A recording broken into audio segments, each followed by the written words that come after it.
பலிப்போர் பாக்கிய செல்வம் புவியில் இல்லையே. புவி நிரம்ப பொன் தந்தாலும் இப்பளிக்கு ஈடில்லையே.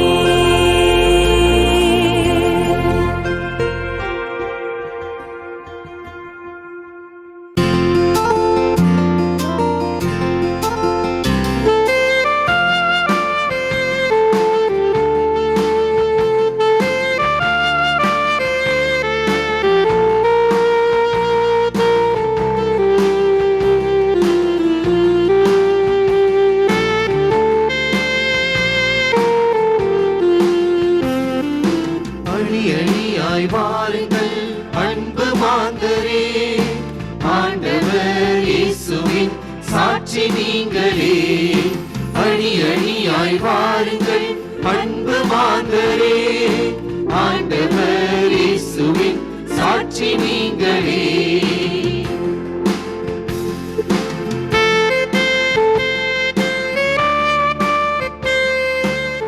இறையேசுவில் மிகவும் பிரியமானவர்களே, மகிழ்ச்சி ஞாயிறு என்று அழைக்கப்படும் தவக்காலத்தின் 4ஆம் ஞாயிறான இன்று உலகின் ஒளியாம் இயேசு கிறிஸ்துவின் அருளை நாடி ஆலயம் வந்துள்ள இறைமக்கள் அனைவரையும் அன்புடன் வாழ்த்துகிறோம், வரவேற்கிறோம். பார்வையற்ற ஒருவன் கூக்குரலிட்டான், கடவுளின் ஒளியை பெற்றுக்கொண்டான்.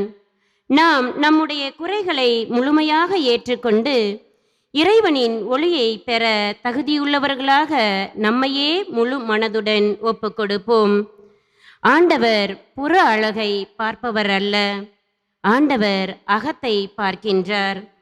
அகத்தை, நம் உள்ளத்தை ஆண்டவருக்கு உகந்த தூய உள்ளமாக மாற்ற முயற்சிப்போம்.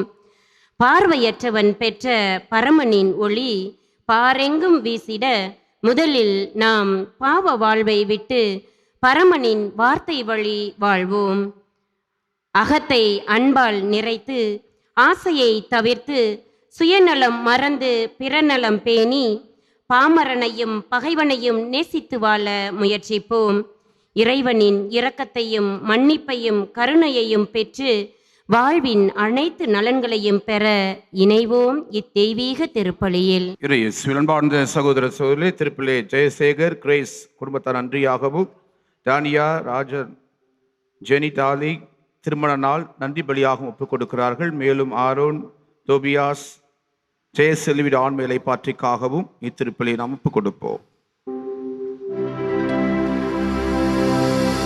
தந்தை மகன் தூயாவியாரின் பெயராலே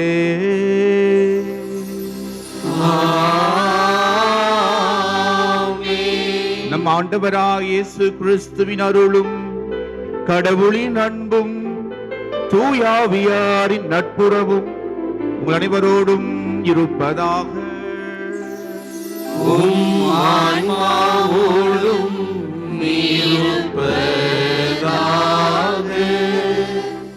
இயேசுவில் அன்பார்ந்த சகோதர சொல்லி தவக்காலத்தின் 4வது ஞாயிற்றுக்கிழமை நாம் சிறப்பிக்கின்றோம். மகிழ்ச்சி ஞாயிறாக தாயாம் திரு அவை தவக்காலத்தின் ஊடே மகிழ்ச்சியை கொண்டாட இயேசுடைய உயிர்ப்பின் பெருவிழா மகிழ்ச்சியை முன்கூட்டியே அனுபவிக்க நம்மை அழைக்கின்றது. ஆகவே நாமும் ஆண்டவருடைய மகிழ்ச்சியில பங்கெடுப்போம். தவக்காலத்தினுடைய நிறைவு ஆண்டவருடைய உயிர்ப்பின் மகிமை. ஆகவே மனிதர் பார்வை வேற, கடவுளின் பார்வை வேற. ஆகவே கடவுளின் பார்வையை நமதாக்கி கொள்ளவும் அகத்திலும் ஆன்ம ஒளி பெற்று ஆண்டவருக்கென வாழ நாம் முயற்சிப்போம். தூய மறை நிகழ்வான திருப்பலியை கொண்டாட தகுதி பெற நம் பாவங்களை ஏற்று மனவருந்தி மன்னிப்பு வேண்டுவோம். எல்லாம் வல்ல இறைவனிடமும் சகோதர சகோதரிகளே உங்களிடமும் நான் பாவியை ஏற்றுக்கொள்கிறேன். ஏனெனில் என் சிந்தனையாலும் சொல்லாலும் செயலாலும் கடமையை தவறியதாலும் பாவங்கள் பல செய்தேன். என் பாவமே, என் பாவமே, என் பெரும் பாவமே. ஆகையால் இப்பொழுதும் கன்னியான புனித மரியாதையும் வானதூதர் புனித அனைவரையும் சகோதர சகோதரிகளையும் நம் இறைவனாகிய ஆண்டவரிடம் எனக்காக வேண்டிக் கொள்ள மன்றாடுகிறேன். எல்லாம் வல்ல இறைவன் நம் மீது இரக்கம் வைத்து நம் பாவங்களை மன்னித்து நம் நிலை வாழ்வுக்கு அழைத்து செல்வாராக. ஆமென்.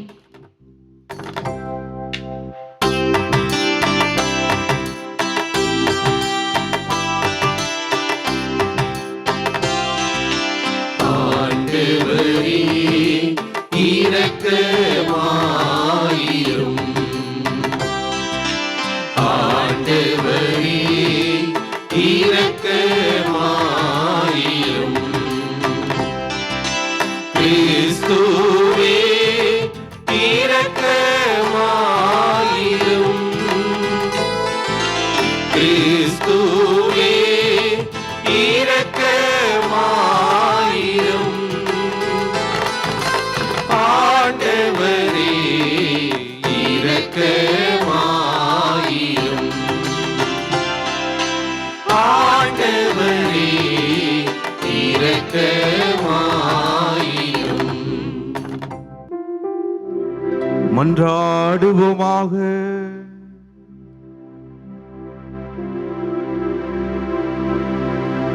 இறைவா, மனிதரானும் வாக்கின் வழியாக மனித குலத்தின் ஒப்புருவை வியத்தகு முறையில் செயல்படுத்துகின்றே. அதனால் ஆரோமிக்க இறைவற்றாலும் உயிர் துடிப்புள்ள நம்பிக்கையாலும் வரவிருக்கும் பெருவிழாவுக்கு கிறிஸ்துவ மக்கள் விரைந்திட ஆற்றல் பெற அருள் புரிவீராக. உம்மோடு தூயாவியாரின் ஒன்றிப்பில் இறைவனா என்றென்றும் வாழ்ந்து ஆட்சி செய்கிற எங்கள் ஆண்டவன் திருமகன் இயேசு கிறிஸ்து வழியாக உம்மை மன்றாடுகிறோம்.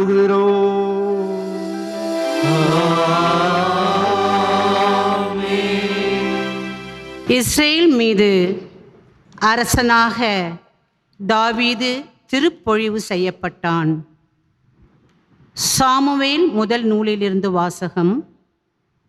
அதிகாரம் 16, இறை வார்த்தைகள் 1 மற்றும் 6 முதல் 7, மீண்டும் 10 முதல் 13 முடிய. அந்நாட்களில் ஆண்டவர் சாமுவேலை நோக்கி, உன்னிடம் உள்ள கொம்பை எண்ணெயால் நிரப்பிக் கொண்டு போ. பெத்லகேமை சார்ந்த ஈசாயிடம் உன்னை அனுப்புகிறேன். ஏனெனில் அவன் புதல்வருள் ஒருவனை அரசனாக தேர்ந்துள்ளேன் என்றார். ஈசாயின் புதல்வர்கள் வந்தபோது அவர் எலியாவை பார்த்தவுடனே, ஆண்டவரால் திருப்பொழிவு செய்யப்பட்டவன் இவனாகத்தான் இருக்கும் என்று எண்ணினார். ஆனால் ஆண்டவர் சாமுவேலிடம், அவன் தோற்றத்தையும் உயரத்தையும் பார்க்காதே, ஏனெனில் நான் அவனை புறக்கணித்து விட்டேன். மனிதர் பார்ப்பது போல் நான் பார்ப்பதில்லை. மனிதர் முகத்தை பார்க்கின்றனர், ஆண்டவரோ அகத்தை பார்க்கின்றார் என்றார். இவ்வாறு ஈசாய் தம் 7 புதல்வரையும் சாமுவேல் முன்பாக கடந்து போகச் செய்தார். இவர்களையும் ஆண்டவர் தேர்ந்து கொள்ளவில்லை என்றார் சாமுவேல்.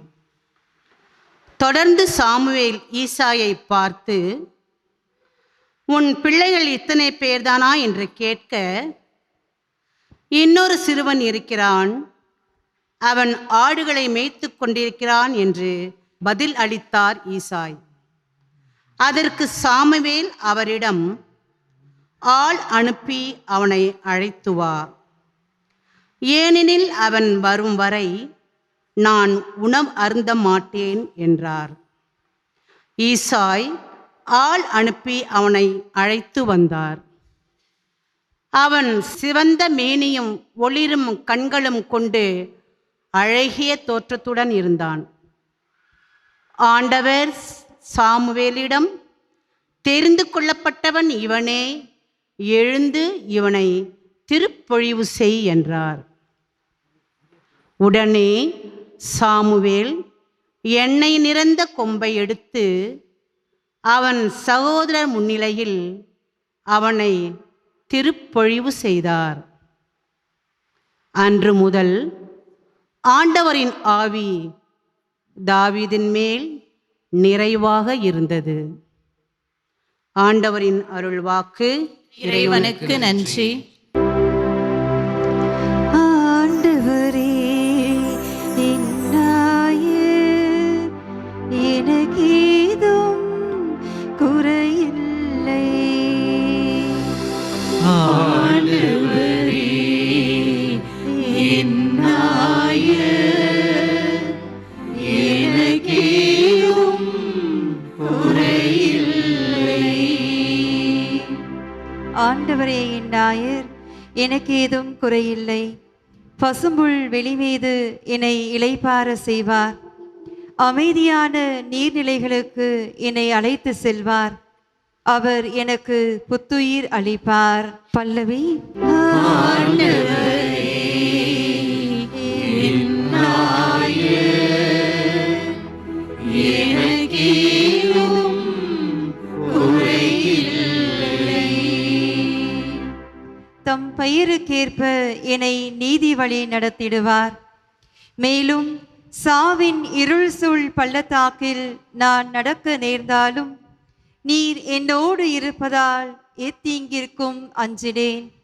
உம் கோலும் நெடுங்கலியும் என்னை தேற்றும். பல்லவி. ஆண்டவரே என் நாயர், எனக்கேதும் குறையில்லை.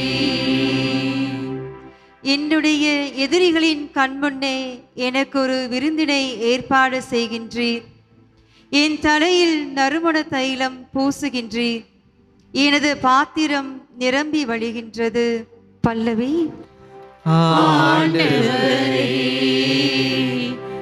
என் நாயர், எனக்கேதும் குறையில்லை. உண்மையாகவே என் வாழ்நாளெல்லாம் உம் அருள் நலமும் பேரன்பும் என்னை புடை சூழ்ந்து வரும். நானும் ஆண்டவரின் இல்லத்தில் நெடுநாள் வாழ்ந்திருப்பேன். பல்லவி. ஆண்டவரே என் நாயர், எனக்கேதும் குறையில்லை. இறந்தவனே உயிர் பெற்றெழு, கிறிஸ்து உன் மீது ஒளிந்தெழுவார். திருத்தூதர் பவுல் எபேசியருக்கு எழுதிய திருமுகத்திலிருந்து வாசகம். அதிகாரம் 5, இறை வார்த்தைகள் 8 முதல் 14 முடிய. சகோதர சகோதரிகளே, ஒரு காலத்தில் இருளாயிருந்த நீங்கள் இப்போது ஆண்டவரோடு இணைந்து ஒளியாயிருக்கிறீர்கள். ஆகவே ஒளி பெற்ற மக்களாக வாழுங்கள். ஏனெனில் ஒளியே எல்லா நன்மையையும் நீதியையும் உண்மையையும் விளைவிக்கிறது. ஆண்டவருக்கு உகந்தது எது என்பதை ஆராய்ந்து பாருங்கள். பயனற்ற இருளின் செயல்களை செய்கிறவர்களோடு உங்களுக்கு உறவு வேண்டாம். அவை குற்றமென எடுத்து காட்டுங்கள். அவர்கள் மறைவில் செய்பவற்றை சொல்லக்கூட வெட்கமாக இருக்கிறது.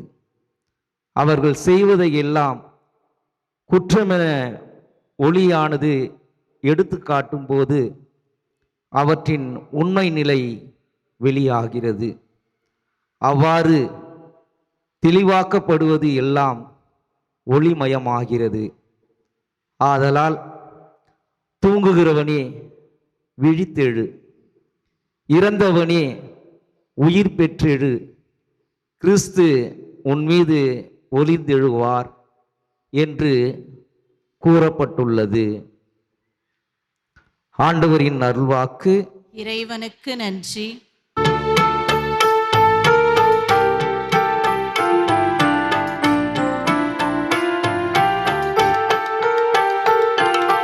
ஆயத்தன் மந்தையை காப்பது போல ஆண்டவர் நம்மை காக்கின்றார்.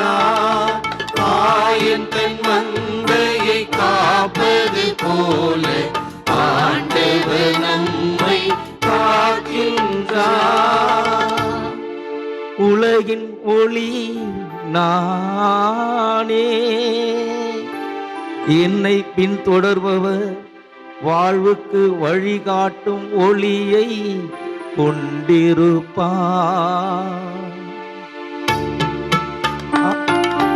ஆயத்தன் மந்தையை காப்பது போல ஆண்டவர் நம்மை காக்கின்றார்.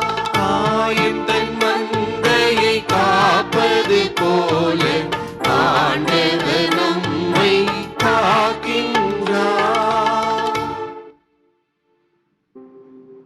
ஆண்டவர் உங்களோடு இருப்பாராக. உம் ஆன்மாவோடும் இருப்பாராக. யோவான் எழுதிய தூய நற்செய்தியிலிருந்து வாசகம். ஆண்டவரே மாட்சி உமக்கே. அதிகாரம் 9, இறை வார்த்தைகள் 1, மேலும் 6 9, 13 17 மற்றும் 34 38 முடிய. அக்காலத்தில் இயேசு சென்று கொண்டிருக்கும் பொழுது பிறவியிலேயே பார்வையற்ற ஒருவரை கண்டார். அவர் தரையில் உமிழ்ந்து உமிழ்நீரால் சேர் உண்டாக்கி அச்சேற்றை பார்வையற்றவருடைய கண்களில் பூசி, நீர் சிலையவும் குளத்துக்கு போய் கண்களை கழுவும் என்றார். சிலவும் என்பதற்கு அனுப்பப்பட்டவர் என்பது பொருள். அவரும் போய் கழுவி பார்வை பெற்று திரும்பி வந்தார். அக்கம் பக்கத்தோரும் அவரை பிச்சை எடுத்து கொண்டு இருந்ததை முன்பு பார்த்திருந்தோரும், இங்கு அமர்ந்து பிச்சை எடுத்து கொண்டிருந்தவர் இவர் அல்லவா என்று பேசிக்கொண்டனர். சிலர் அவரா என்றார். வேறு சிலர் அவரல்ல, அவரை போல் இவரும் இருக்கிறார் என்றனர். ஆனால் பார்வை பெற்றவர் நான் தான் அவன் என்றார். முன்பு பார்வையற்றவராயிருந்து அவரை அவர்கள் பரிசேயரிடம் கூட்டி வந்தார்கள்.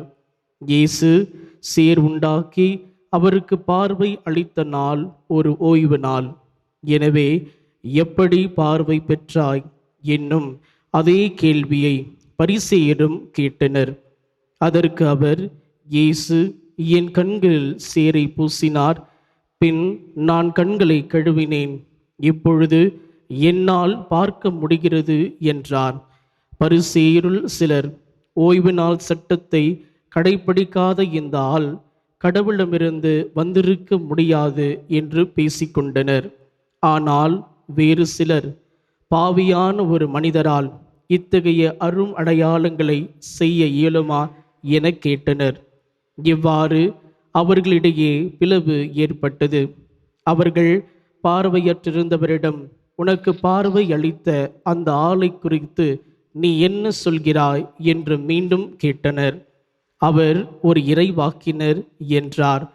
பார்வை பெற்றவர் அவர்கள் அவரை பார்த்து, பிறப்பிலிருந்தே பாவத்தில் மூழ்கி கிடக்கும் நீயா எங்களுக்கு கற்றுத்தருகிறாய் என்று சொல்லி அவரை வெளியே தள்ளினர்.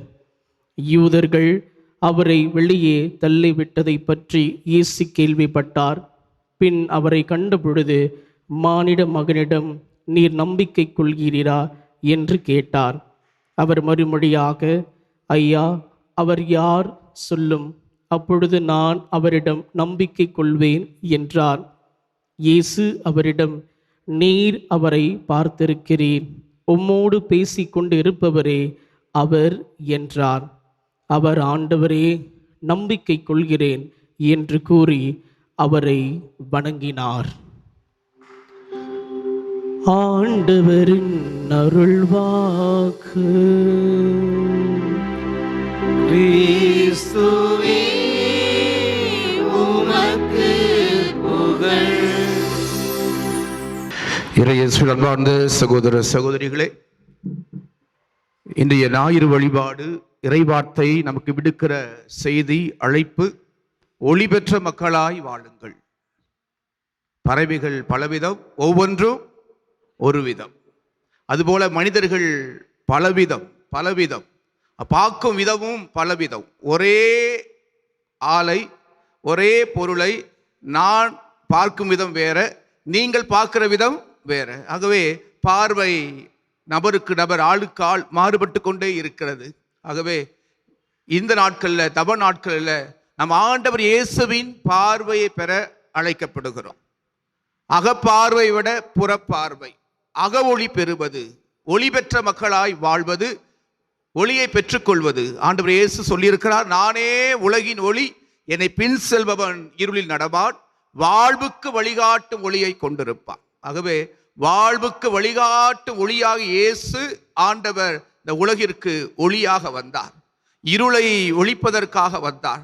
சாத்தானுடைய எல்லா விதமான மாயைகளையும் ஒழிப்பதற்காக உலகிற்கு ஒளி வந்தது.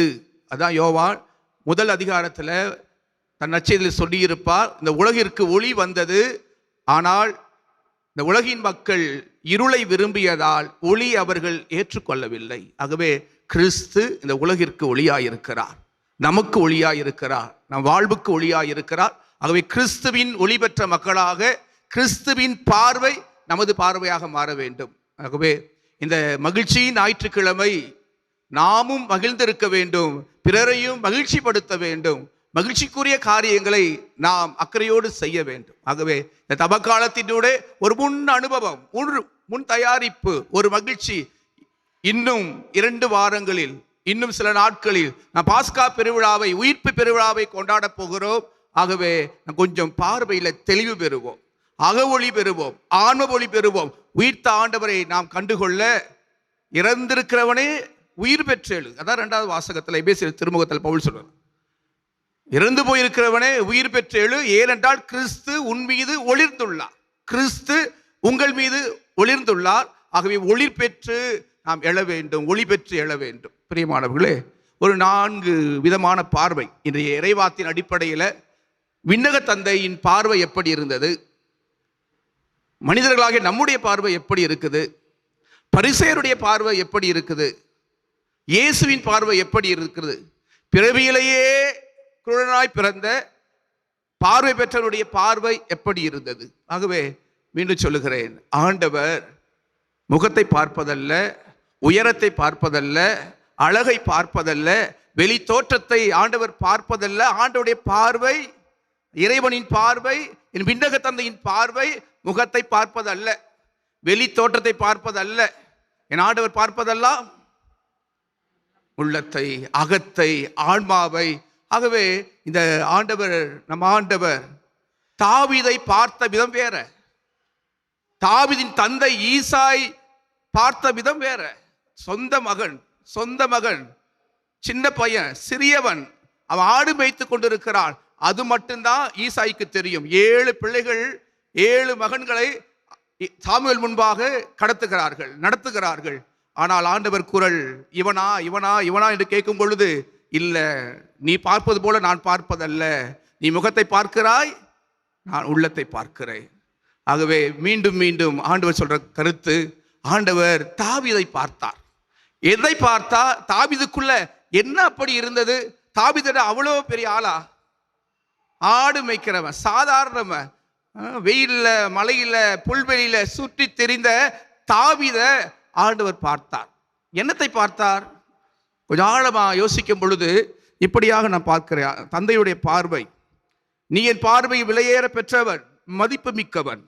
தாவீதை பார்த்து இப்படிதான் சொல்லி இருப்பார், தாவீது நீ என் பார்வையில் விலையேற பெற்றவன், மதிப்பு மிக்கவன். எசையா 43:4. முதல் வாசகத்துல பெத்லகேமுக்கு ஈசாய் வீட்டிற்கு செல்கிறார். 7 பேர் முன்பாக வருகிறார்கள். ஆனால் ஆண்டவர் சிவந்த மேனியும் ஒளிரும் கண்களும் அழகிய தோற்றமுடைய தாவீதையே தனக்குரியவனாக தேர்ந்து கொண்டார். சொல்றார் திருப்பாடல் 89ல, தாவீதை நான் தேடி கண்டுபிடித்தேன்.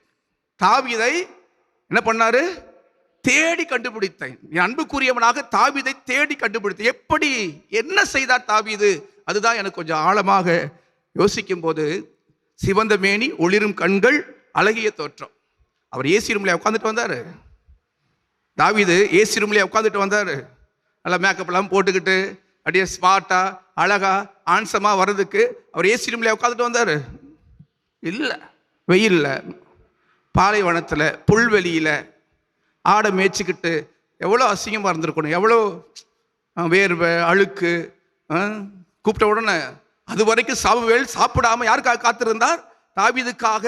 நான் வருமளவும் உண்ணவும் மாட்டேன் குடிக்கவும் மாட்டேன்னு சொல்லிட்டு சாமுவேல் இறைவாக்கினர் தாவீதுக்காக காத்திருந்தார். சிவந்த மேனியும் ஒளிரும் கண்களும் அழகிய தோற்றம் கொண்டவர் இயேசுவிலிருந்து வரல, மாறாக புல்வெளியில் இருந்து ஆடு மேய்த்து அந்த அப்படியே வருகிறார். ஆண்டவர் பார்த்து சொல்லுகிறார், ஆண்டவர் இவனைத்தான் நான் தேர்ந்து கொண்டேன். தேர்ந்து கொள்வதற்கு தாவீதிடம் ஆண்டவர் அன்பு கூறுவதற்கு எதெல்லாம் காரணமா இருந்தது பார்த்தீங்கன்னா, ஆடுகளின் தேவையை அறிகின்றவராய் தாவீது இருந்தார். பசி அறிந்து பசும்புல் வெளி மீது ஆடுகளை மேய்த்து சென்றார். தாகத்தை அறிந்து நீரோடையோடும் குளிர்ந்த நீரோடம் களைப்பை ஆற்றுவதற்கு தாகத்தை தீர்ப்பதற்கு அழைத்து சென்றதெல்லாம் ஆண்டவர் பார்த்தார். இதிலும் கூடுதலாக இதை விட மேல தாவீது கிட்ட ஆண்டவனை பார்த்தார். என்ன சொன்னா, சாவிலிருந்து காத்துக்கொள்ள, தன் ஆடுகளை காத்துக்கொள்ள சிங்கத்தோடும் கரடியோடும் ஓனாயோடும் சண்டையிட்டு தம் உயிரை பணைய வைத்து போராடியத அவங்க அப்பா ஈசாய் பார்க்கல. யார் பார்த்தது? அவர் பார்த்தார். பார்த்து ஆடுகளை பார்த்து தேவையை பார்த்து, பசியை பார்த்து, தாகத்தை பார்த்து, களைப்பை ஆத்து, ஒவ்வொரு ஆடுகளுக்கு என்னென்ன தேவையோ அந்த ஆட்டுக்குரிய நல்ல ஆயனாய் தாவீது தன் உயிரை பணைய வைத்து சிங்கத்தோடு கரடியோடு ஓனாயோடு போரிட்டத தன் உயிரை பணைய வைத்தத ஆண்டவர் பார்த்தார். அதனாலதான் அந்த சின்ன பையன் ஆடு மேய்க்கிற தாவீத அரசனாக அருட்பொழிவு செய்தார். ஆகவே தாவீது நல்ல ஆயன் தன் ஆடுகள் வாழ்வு பெறும் பொருட்டு, அதுவும் நிறைவாக பெறும் பொருட்டு நான் வந்துள்ள யோவான் நற்செய்தி 10:10 ஆடுகள் வாழ்வு பெறுவதற்காக தம் உயிரையே பணைய வைக்க துணிந்த துணிச்சல், நெஞ்சுறுதி, அர்ப்பணம், தியாகம் எல்லாமே யாருக்குள்ள இருந்தது? தாவீதுக்குள்ள இருந்தது. அதைத்தான் அந்த பார்த்தார். அவர் பார்த்தது சிவந்த மேனியும் ஒளிரும் கண்களும் அல்ல, அழகிய தோற்றம் அல்ல, அவன் மனசு ரொம்ப அழகா இருந்தது, அவருடைய செயல்கள் ரொம்ப அழகா இருந்தது, அவருடைய நெஞ்சுறுதி ரொம்ப அழகா இருந்தது. அதான் ஆண்டவர் பார்த்தா. அதான் நீ பார்ப்பது போல நான் பார்ப்பதல்ல. இறைவன் தாவீதை பார்த்த விதம் வேற. இறைவன் தாவீது காட்டுல அந்த ஆடு மேய்க்கும் போது செய்த அத்தனை செயல்களையும் அவர் பார்த்திருந்தார். அவர் பார்வையில தாவீது உண்மையாகவே விலையேற பெற்றவர், மதிப்பு மிக்கவர், ஆண்டவருடைய அன்புக்குரியவர். தொன்போஸ்கோ எப்பவுமே சொல்லுவார், God sees you. கடவுள் உங்களை பார்க்கிறார். கடவுள் உங்களை பார்க்கிறார்.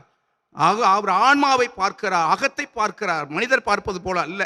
இப்போ ஒருத்தங்க மனிதர் பார்வை, இறைவனை பார்வை சொல்லிட்ட மனிதர் பார்வை. இப்போ யாராவது ஆலயத்துக்குள்ள வந்தீங்கன்னா என்னதை பார்ப்பாங்க? என்ன உடுத்தி இருக்கிறாங்க, என்ன போட்டிருக்கிறாங்க, மேலையும் கீழையும் பார்ப்பாங்க.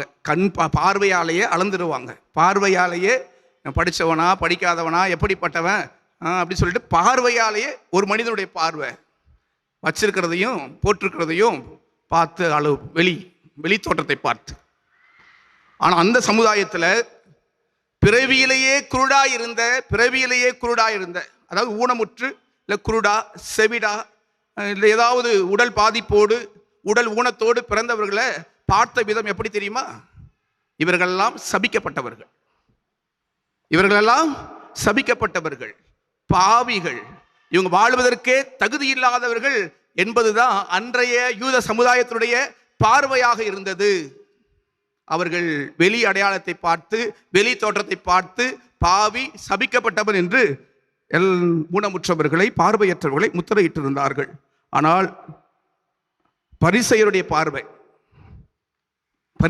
பார்வை, வெளிவேடக்காரனுடைய பார்வை, போலித்தனம் நிறைந்த வாழ்க்கை வாழ்களுடைய பார்வை.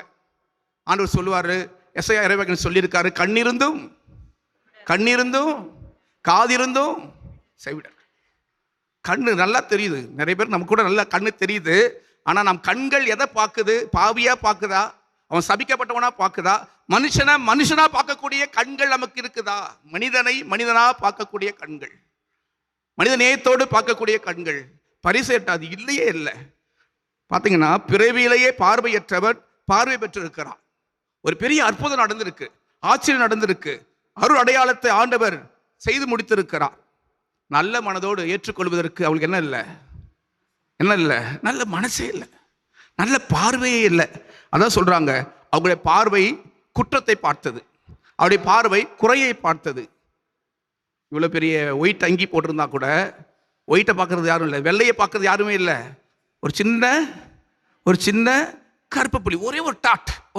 எவ்வளோ பெரிய அங்கி, பெரிய வெண்ணாடை அணிந்திருந்தா கூட ஒரே ஒரு கருப்பு புள்ளியை மட்டும் பெரிதாக, ஒரே ஒரு குறை, ஒரே ஒரு தவறு, சிறு தவறு.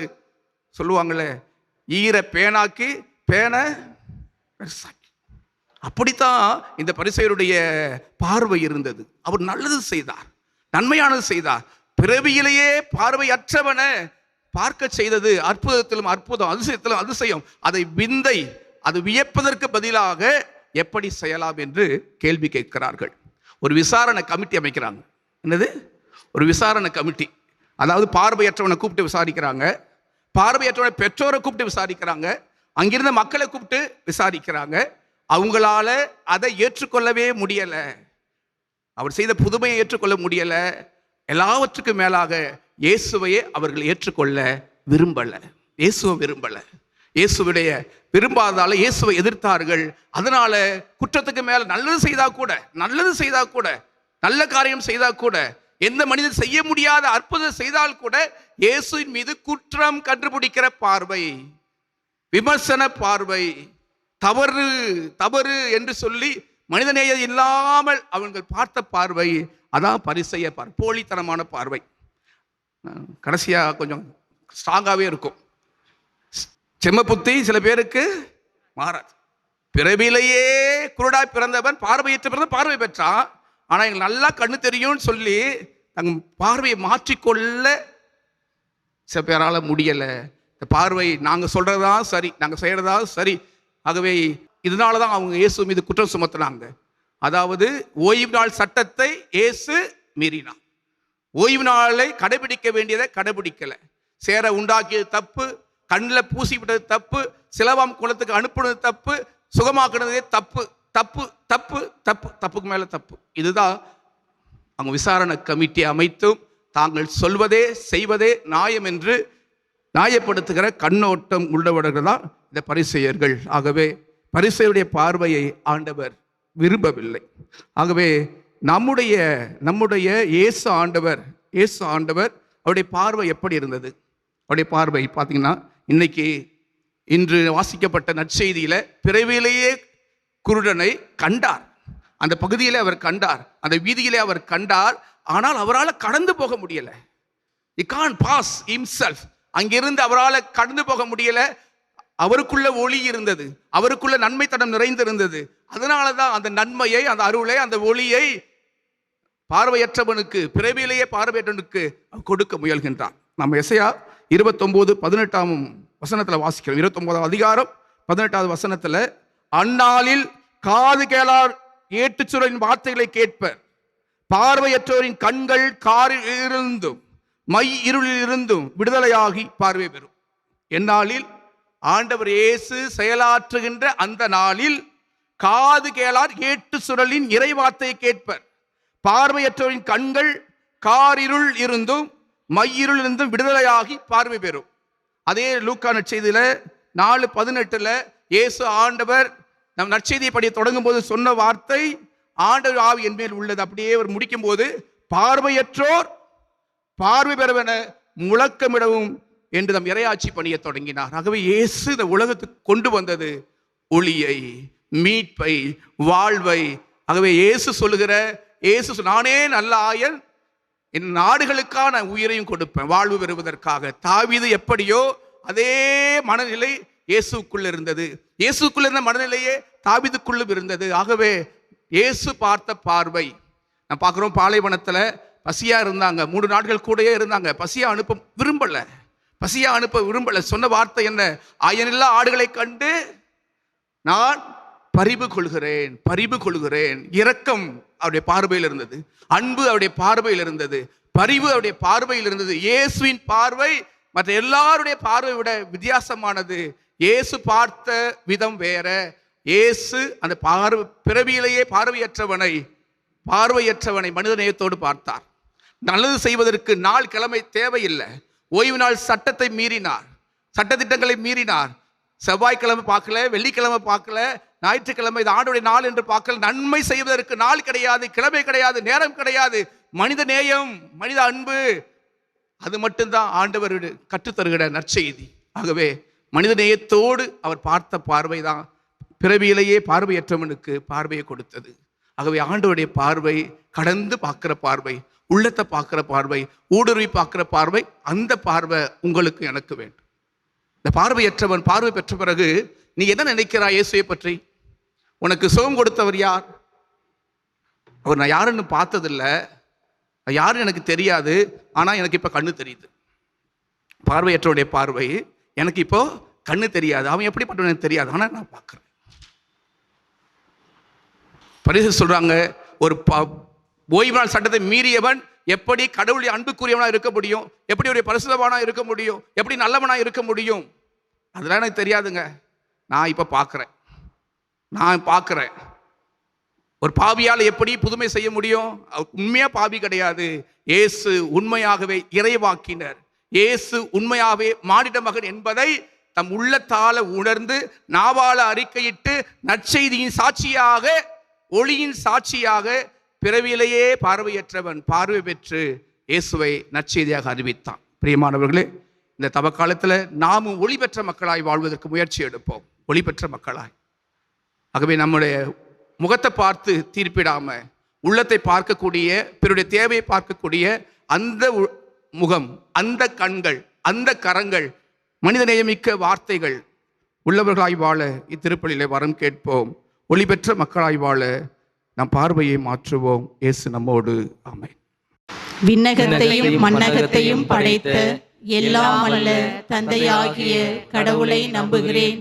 அவருடைய ஒரே மகனாகிய நம் ஆண்டவர் இயேசு கிறிஸ்துவை நம்புகிறேன். இவர் தூய ஆவியால் கருவுற்று கன்னி மரியாவிடமிருந்து பிறந்தார். போந்திய பிலாத்துவின் அதிகாரத்தில் பாடுபட்டு சிலுவையில் அறையப்பட்டு இறந்து அடக்கம் செய்யப்பட்டார். பாதாளத்தில் இறங்கி மூன்றாம் நாள் இறந்தோரிடமிருந்து உயிர்த்தெழுந்தார். விண்ணகத்திற்கு எழுந்தருளி எல்லாம் வல்ல தந்தையாகிய கடவுளை வலப்பக்கத்தில் வீற்றிருக்கின்றார். அங்கிருந்து வாழ்வோருக்கும் இறந்தோருக்கும் தீர்ப்பு வழங்க வருவார். தூய ஆவியாரை நம்புகிறேன். புனித கத்தோலிக்க திரு அவையை நம்புகிறேன். புனிதர்களின் உறவு ஒன்றிப்பை நம்புகிறேன். பாவ மன்னிப்பை நம்புகிறேன். உடலின் உயிர்ப்பை நம்புகிறேன். நிலை வாழ்வை நம்புகிறேன். ஆமென். ஒளிபெற்ற மக்களாய் வாழுங்கள். ஒளியின் மக்களாக வாழ தேவையான அருள் ஆசிரியரை கேட்டு மன்றாட்டுக்களை ஒப்புக் கொடுப்போம். நீயே ஆசியாக விளங்குவாய் என்று மொழிந்த ஆண்டவரே, எம் திரு அவைக்கு ஆசையாக உம்மால் திருப்பொழிவு செய்யப்பட்ட திருத்தந்தை, ஆயர்கள், குருக்கள், துறவியர் மற்றும் பொதுநிலையினர் அனைவரும் உம் பணியை இக்கால சூழலுக்கு ஏற்ப ஞானத்தோடும் ஆற்றலோடும் செய்வதற்கு தேவையான அருள் வரங்களை தந்து காத்து வழிநடத்த வேண்டும் என்று இறைவா உம்மை மன்றாடுகிறோம். எங்கள் மன்றாட்டை கேட்டருளும்.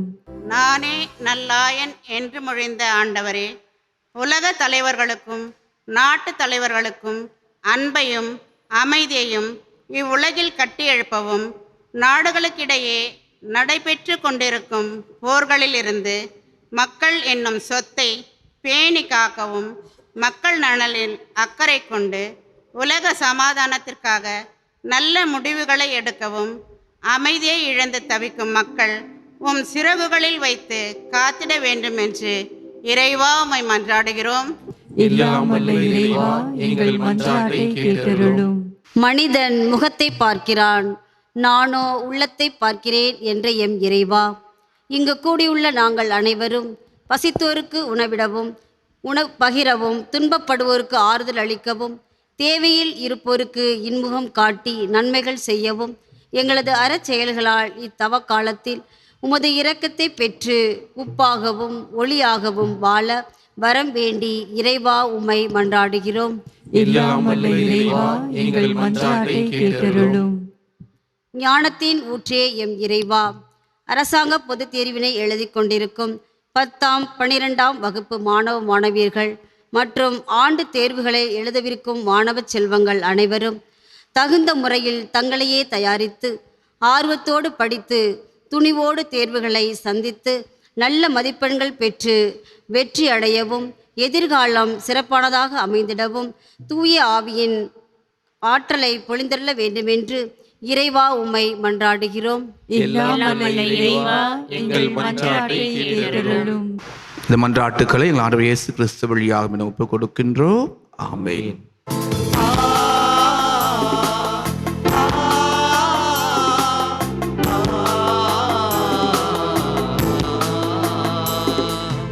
அன்போடு வந்தோ காணிக்கை தந்தோ கனிவோடு ஏற்பாய் ஆண்டவரே, உம்பலியோடு சேர்ப்பாய் தூயவரே. அன்போடு வந்தோ காணிக்கை தந்தோ கனிவோடு ஏற்பாய் ஆண்டவரே, உம்பலியோடு சேர்ப்பாய் தூயவரே.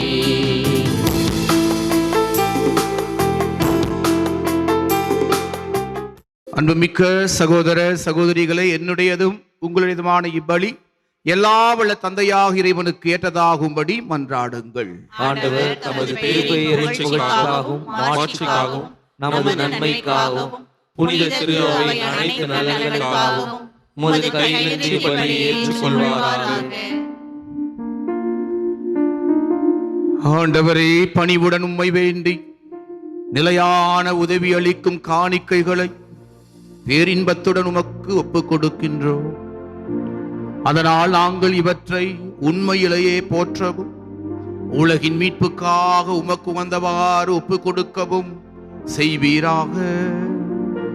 எங்கள் ஆண்டவராகிய இயேசு கிறிஸ்து வழியாக உம்மை மன்றாடுகிறோம்.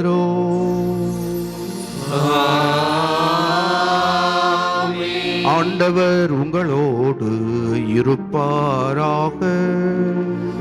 உம் ஆன்மாவோடும் இருப்பாராக. இதயங்களை மேலே எழுப்புங்கள்.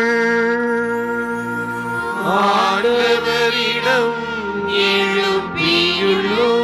நம் இறைவனாகிய ஆண்டவருக்கு நன்றி கூறுவோம். அது தகுதியும் நீதியும் ஆனதே. ஆண்டவரே, தூயவரான தந்தையே, என்றும் உள்ள எல்லாம் வல்ல இறைவா, எங்கள் ஆண்டவராகிய கிறிஸ்து வழியாக எந்நாளும் எவ்விடத்திலும் நாங்கள் உமக்கு நன்றி செலுத்துவது மெய்யாகவே தகுதியும் நீதியுமாகும், எங்கள் கடமையும் மீட்புக்குரிய செயலுமாகும். கிறிஸ்து தாம் மனிதர் ஆனதன் மறை நிகழ்வு வழியாக இருளில் நடக்கும் மனித குலத்தை நம்பிக்கையின் ஒளிக்கு கொண்டு வந்தார். பழைய பாவ நிலைக்கு உட்பட்டவர்களாக பிறந்தவர்களை புது பிறப்பின் கழுவுதலால் உரிமை மக்களாக ஏற்றுக்கொண்டார். ஆகவே விண்ணகத்திலும் மண்ணகத்திலும் உள்ள அனைத்தும் உம்மை ஆராதித்து வணங்கி புதியதொரு பண்பாடுகின்றனர். வானது அணிகள் அனைத்தோரும் நாங்கள் சேர்ந்து முடிவின்றி பறைசாற்றி பாடுவதாவது: தூயவர் தூயவர் தூயவர், வான்படைகளின் கடவுளாம் ஆண்டவர். விண்ணகமும் மண்ணகமும் உமது மாட்சியால் நிறைந்துள்ளன. உன்னதங்களிலே ஓசானா, உன்னதங்களிலே ஓசானா. ஆண்டவர் பெயரால் வருகிறவர் ஆசி பெற்றவர். உன்னதங்களிலே ஓசானா, உன்னதங்களிலே ஓசானா.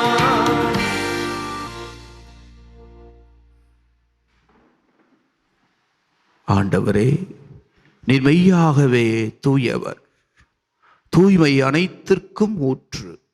ஆகவே உம்முடைய ஆவியை பொழிந்து இக்காணிக்கைகளை தூய்மைப்படுத்த உம்மை வேண்டுகிறோம். இவ்வாறு எங்கள் ஆண்டவர் இயேசு கிறிஸ்துவின் உடலும் இரத்தமுமாக எங்களுக்கு இவை மாறுவனவாக.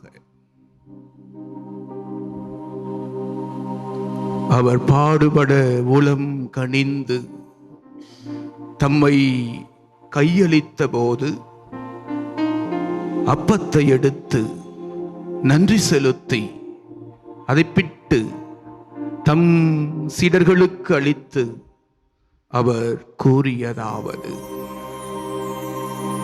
அனைவரும் இதிலிருந்து பெற்று உண்ணுங்கள், ஏனெனில் இது உங்களுக்காக கையளிக்கப்படும் என் உடல்.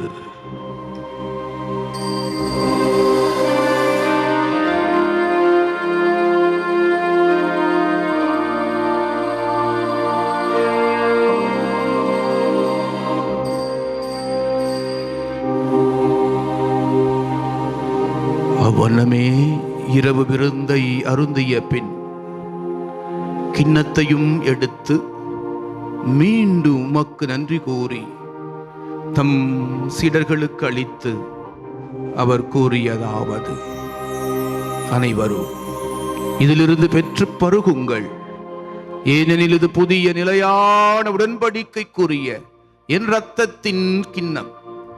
இது பாவ மன்னிப்புக்கென்று உங்களுக்காகவும் பலருக்காகவும் சிந்தப்படும். இதை என் நினைவாக செய்யுங்கள்.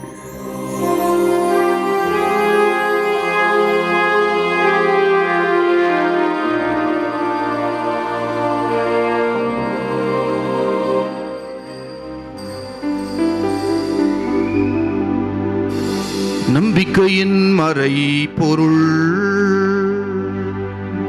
ஆண்டவரே,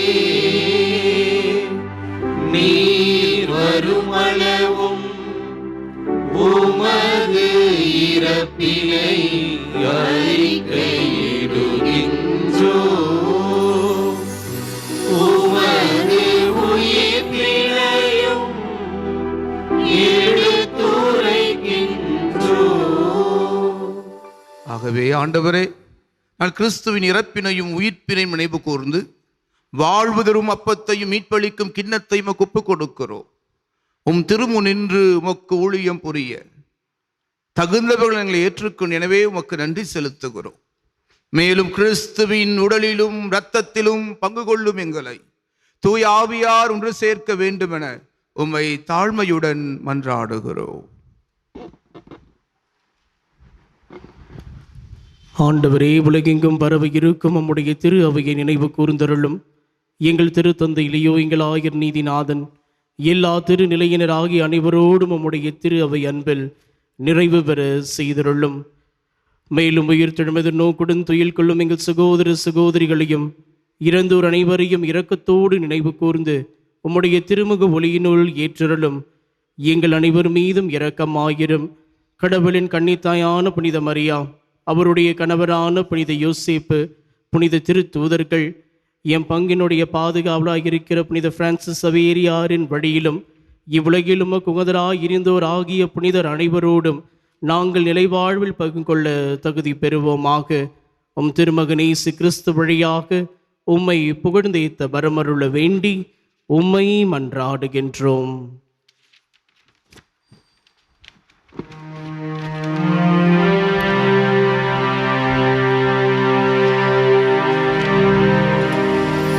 இவர் வழியாக இவரோடு இவரில் எல்லாம் வல்ல இறைவனாகிய தந்தையே,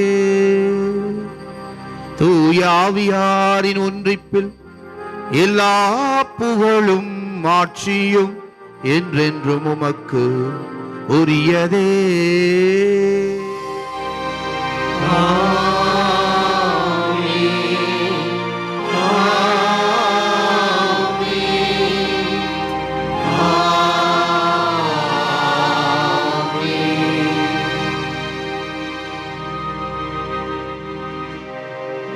மீட்பரின் கட்டளையால் கற்பிக்கப்பட்டு இறை படிப்பினையால் பயிற்சி நாம் துணிந்து பாடுவோம். விண்ணுலகில் இருக்கின்ற எங்கள் தந்தையே, உமது பெயர் தூயது என போற்ற பெறுக. உமது ஆட்சி வருக. உமது திருவுளம் விண்ணுலகில் நிறைவேறுவது போல மண்ணுலகிலும் நிறைவேறுக. எங்கள் அன்றாட உணவை இன்று எங்களுக்கு தாரும். எங்களுக்கு எதிராக குற்றம் செய்வோரை நாங்கள் மன்னிப்பது போல எங்கள் குற்றங்களை மன்னியும். எங்களை சோதனைக்கு உட்படுத்தாதேயும், தீமையிலிருந்து எங்களை விடுவித்தருளும். ஆண்டவரே, தீமை அனைத்திலிருந்தும் எங்களை விடுவித்து எங்கள் வாழ்நாளில் அமைதியை கனிவுடன் அருள உம்மை மன்றாடுகிறோம். உமது இரக்கத்தின் உதவியா நாங்கள் பாவத்தில் இருந்து எப்போது விடுதலை பெற்று யாதொரு கலக்கமும் இன்றி நலமாயிருப்போமாக. நாங்கள் இது நோக்கி இருக்கும் பேரின்பத்துக்காகவும் என் மீட்பராகிய இயேசு கிறிஸ்துவின் வருகைக்காகவும் காத்திருக்கின்றோம். ஆட்சியும் வல்லமையும் மாட்சியும் என்றென்றும் உமதே. ஆண்டவரே இயேசு கிறிஸ்துவே, அமைதியை உங்களுக்கு விட்டுச் செல்கிறேன், என் அமைதியே உங்களுக்கு அளிக்கிறேன் திருத்தூதர்களுக்கு மொழிந்தீரே. எங்கள் பாவங்களை பாராமல் திரு அவையின் நம்பிக்கையை கண்ணோக்கும் திருவுளத்திற்கேற்ப அதற்கு அமைதியையும் ஒற்றுமையையும் அளித்தருள்வீராக. என்றென்றும் வாழ்ந்து ஆட்சி செய்கிறவர் நீரே. ஆண்டவருடைய அமைதி உங்களோடு என்றும் இருப்பதாக, ஆன்மாவோடும் இருப்பதாக. ஒருவருக்கொருவர் ஆண்டவருடைய அமைதியை பகிர்ந்து கொள்வோம். உலகின் பாவங்களை போக்கும் இறைவனின் செம்மறியே, எங்கள் மேல் இரக்கமாயிரும். உலகின் பாவங்களை போக்கும் இறைவனின் செம்மறியே, எங்கள் மேல் இரக்கமாயிரும். உலகின் பாவங்களை போக்கும் இறைவனின் செம்மறியே, எங்களுக்கு அமைதியை அளித்தருளும். இதோ இறைவனின் செம்மறி, இவரே உலகின் பாவங்களை போக்குகின்றவர். செம்மறியின் விருந்துக்கு அழைக்க பெற்றோர் பேறு பெற்றோர். ஆண்டவரே, நீர் இல்லத்தில் எழுந்தருளி வர நான் தகுதியற்றவன், ஆனால் ஒரு வார்த்தை மட்டும் சொல்லியருளும், என் ஆன்மா நலமடையும். நன்றி கூறி மன்றாடுவோமாக. இறைவா, இவ்வுலகு வரும் ஒவ்வொரு மனிதரையும் ஒளிர்விக்கின்ற எங்கள் இதயங்களையும் அருளின் சுடரால் ஒளிவித்தருள உம்மை வேண்டுகிறோம். அதனால் உமது மாண்புக்கு தகுதியானதையும் விருப்பமானதையும் என்றும் நினைவில் கொண்டு உம்மை நேர்மையாக அன்பு செய்ய வலிமை பெறுவோமாக. எங்கள் ஆண்டவராகிய கிறிஸ்து வழியாக உம்மை மன்றாடுகிறோம்.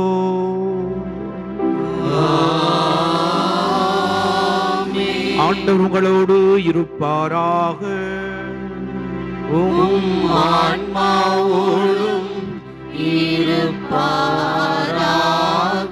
எல்லாம் வல்ல இறைவன் தந்தை, மகன், தூயாவியா உங்களுக்கு ஆசீர் அளிப்பாராக.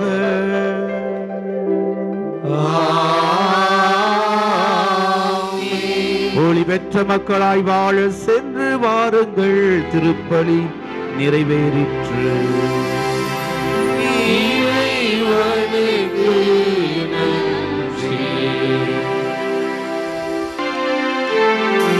உலகுக்கு ஒளியாய் உயிருக்கு வழியாய் துலங்கிடும் உமக்கே இறைவா நன்றி, நன்றி இறைவா நன்றி, நன்றி. நன்றி கூறுகின்றோம். உலகிற்கு ஒளியாய் உயிருக்கு வழியாய் துலங்கிடும் உமக்கே இறைவா நன்றி நன்றி இறைவா நன்றி நன்றி கூறுகிறோம்.